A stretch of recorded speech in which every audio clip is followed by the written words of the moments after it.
est-ce que Mel se fait enlever dans la saison 2 d'Arcane? Alors déjà, pour mettre un petit peu de contexte, Mel c'est la fille d'Ambessa. C'est une chef de guerre noxienne emblématique de Runeterra, le monde de League of Legends. Mel a appris la mort et la guerre dès son plus jeune âge. Son penchant pour la diplomatie et son dégoût pour la violence intimidante comme moyen de dissuasion seront plus tard considérés comme un handicap par sa mère. Elle fut reniée et bannie à Piltover, là où Mel devait superviser les intérêts commerciaux de la famille Merada. Grâce à son dévouement et à ses talents politiques, Mel parvint à gravir les échelons politiques de son clan, devenant membre du conseil et l'une des personnes les plus riches de Piltover. Sauf qu'elle ne le savait pas encore, mais elle était pourchassée par la Rose Noire. Si tu ne sais pas ce qu'est la Rose Noire, j'ai fait une vidéo dessus. Mel, emprisonnée, se rend compte qu'elle discute avec Kino. Kino lui révèle que s'ils sont là, c'est parce qu'Ambessa a eu une liaison avec quelqu'un qui a donné naissance à un enfant bâtard.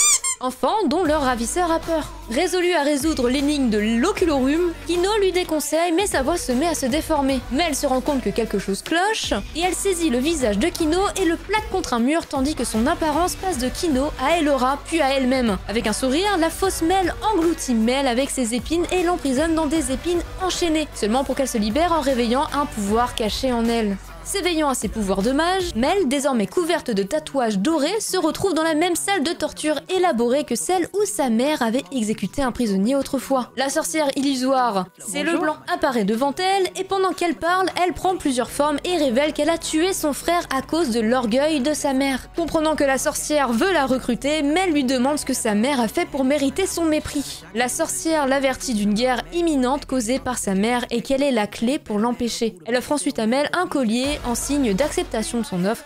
Mel l'accepte.